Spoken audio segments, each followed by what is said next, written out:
Hey, this stuff's been really hard to get for a while, but we've got an alternative. We don't need this right now.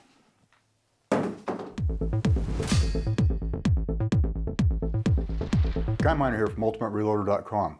Here at Ultimate Reloader, we've used quite a bit of Trail Boss in reduced loads for many different rifles, keeping things down subsonic with it. Well, Trail Boss has been really hard to find for a couple of years now, and supplies are running low. People haven't been able to get it. Hodgdon knows that, and Hodgdon has come up with some solutions. They've got new data in both their print manual and online. I took a look at some of the different rifled cartridges and the powders that they recommended for some of their subsonic loads, and I chose to use Titegroup, which I've had really good results using in big bore pistol loads, big bore handgun loads. And I decided to put them in the good old 4570 and also in the 308 to keep everything subsonic and shooting good. So despite the fact that there's a really good online data center for reloading data from Hodgdon, every year I buy one of their actual manuals for a lot of reasons. The biggest reason is there's some great articles in there. By the way, I'm really proud of us doing their cover this time. They've added a new section in here, subsonic loads. It's in blue, and these are rifle loads that you're keeping down below the speed of sound for a variety of reasons. That's getting more and more popular with people, both for hunting purposes and for recreational purposes, and especially if you're using a suppressor. It just makes for a really nice, pleasant shooting experience. You know, and it can be very practical too.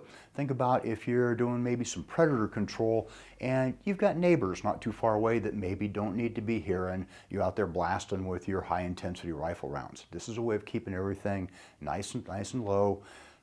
Don't bother anybody. Also, it can help when you're hunting. Say you're hunting a bunch of wild hogs. Sometimes the hogs don't even know that they're getting shot at until a few of them fall down. What I used was Titegroup powder. I've had great success with that in several different pistol cartridges, handgun cartridges. I decided to try it here on our 4570 and our 308. 13 grains for the big 4570, and that's interesting to me because the original 4570 load, the 70, stands for 70 grains of black powder. So now we're talking 13 grains. Big difference.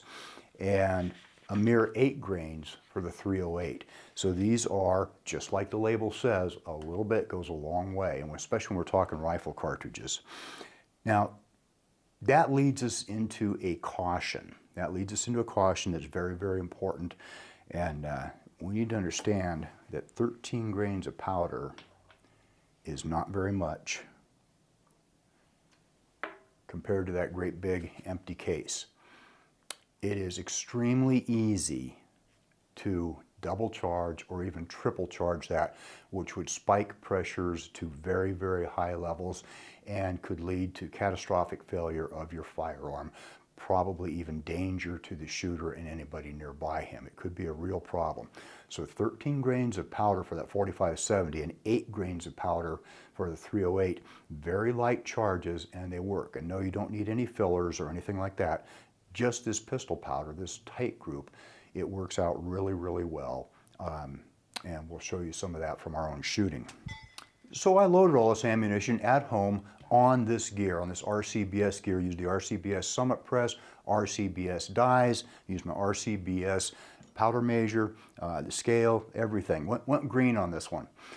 And my components for the 4570 are components that we've used before. And start out with the Hornady brass and of course the Titegroup powder, Winchester large rifle primers, and the 410 grain Sub-X bullet from Hornady. That is a bullet that we used in some penetration testing last year. Made a pretty fun video out of that, blowing up a bunch of boards, and got a couple of mangled bullets here for display. 410 grains is a lot of bullet, and this one is designed to expand well even at low velocities, because we're only starting at a little over 1,000 feet per second, right? Well, it's not going to hit going any faster, that's for sure. So it's going to be slowing down, and it needs to be able to perform at low velocity, and that's exactly what that Sub-X bullet is supposed to do. Got that from Hornady, and it's working out really good. For the 308, I turned to some old Federal cases that I had on hand and went again with the Winchester primer and used, instead of 45 grains of Varget, which is my normal charge for a 168, oh no, I went with 8 grains of Titegroup, just like Hodgdon suggested, and the 168 grain bulk match bullet from Mid-South Shooter Supply. Those bullets have shot really well for me, and it was a pleasure to use them again in this somewhat unusual application. Also, we've got some video coming out on Mid-South and their bulk bullets and how they actually put that together and make it available to us handloaders. So we took our rifles and ammo out to the industrial yard, did some shooting out there. Wanted to check accuracy, we wanted to check and get some chronograph data, and we wanted to just have some fun shooting. Now, it was 18 degrees out there in the snow, and we kind of kept our time outside at a minimum because it was getting pretty chilly. Both of the rifles did well. Our 4570 groups were decent. We're not going to win any matches with these, but it was good. And our chronograph data for this turned out to be 1,066 feet per second with an SD of only 9. Now that's only for 5 shots, okay? And we had an extreme spread of 26. So it's a small sample, but it's indicative that this stuff can actually do pretty darn well. I was impressed with the group I was getting and also comfortably under the speed of sound. Our 308, I would probably back this load down just a little bit. 8 grains was good, but we were at 1,117 feet per second. I'd rather be just a little bit lower than that, comfortably subsonic. We had our SD of 15 feet per second, which was good, but I think it could get better with a little bit more work on my hand loads. And we had an extreme spread of 42, which surprised me, but I remember there was one shot in that string that was particularly out of whack with the others, and I think that explains a lot of it. The group size was pretty darn good. This was my first time shooting this particular rifle, and I was impressed. Even in the cold weather, it shot really well. Remember, these are only 50 yards. This isn't as good an accuracy test as we often do out there at 100 yards. I'm going to beg off that as an old man in the snow. So I was going to prone out there in the snow or on the frozen ground and do my shooting that way. Fortunately, Tyler reminded me, and we had this wonderful rest from berries. Kept me up off the ground, kept me in a good, comfortable shooting position, and I was able to do my shooting from that rest instead of getting down there in the snow. I'll get down there in the snow if I need to, if I'm hunting or whatever, but no, it was really nice sitting there and using that metal rest and working with from that. It helped out a lot. One of the really nice things about shooting these subsonic suppressed loads is that it's fun.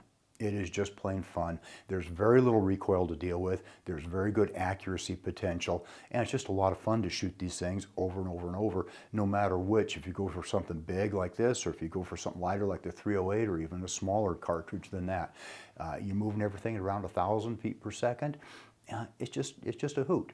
So what we did to have a little bit more fun is we simulated some short-range hunting scenarios, and I stayed up there on top of our little cliff there, ledge, looking down on our industrial yard, and pretended that several of our metal targets that were out there at 50, 40, and about 30 yards were some sort of animal, and I was taking some shots at them.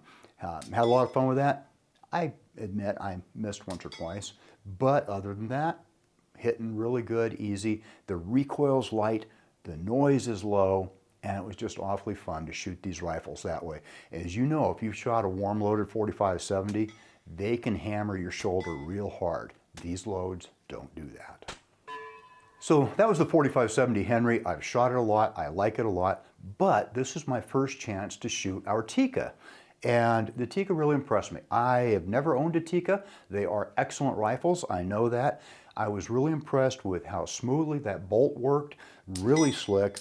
The weight balance on this build of Gavin's is pretty doggone nice. It's handy enough for actual hunting, which I like, if you have to go up and down some ridges and all that. And shooting it was really comfortable and nice, and it was impressive, the accuracy.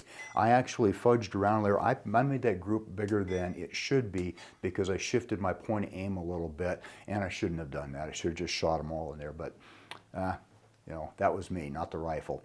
It's really comfortable, easy to shoot. The scope's good, the suppressor's good. The Ultradyne chassis is sweet, although it got really cold yesterday. That metal out there in that cold weather, it was a little rough hanging on to that puppy for a while. So the optics we were using yesterday couldn't have been much more different. I put my own personal 2.5 power Leupold on the Henry. I love that scope for lever guns, especially hard kicking lever guns like a 45-70. And that is a very lightweight scope. It weighs less than 8 ounces. It is only a 2.5 power. It's not a variable, it's a fixed power scope, very rugged. We've got a couple of Alaskan guides up there hunting big grizzly bears and all, and they use them on their .458 Winchester Magnum guide rifles and they've held up to the recoil for decades. I've had another one for about 30 years myself. So they do hold up well. This is a newer one. This is a real nice current production type thing, and I like it. Totally opposite over here on the 308. We have got an Athlon Ares BTR Gen 2, 4.5 to 27 power. That is a huge magnification range, and the optics on this thing are really clear. The adjustments are crisp. I think it's a fine scope for a precision rifle, and that's exactly what we've got here with the way that this Tikka shoots is a precision rifle. It's a very good match of rifle and optic. And I was very happy using it. I'd like to actually use it some more and stretch the legs out there 400 or 500 yards, see how it does. I'm sure it'll be just fine. So our conclusions. We start out with kind of bemoaning the loss of our Trail Boss powder as something for our reduced loads. But Hodgdon came to the rescue with data, good data for us to use using pistol powders, including Titegroup, and I am impressed. I am pleased and impressed with the results we got. This is the first time I've used Titegroup for this. I have used other pistol powders in the past for things like the 45-70 and the 30-30, and that's worked out really well for me.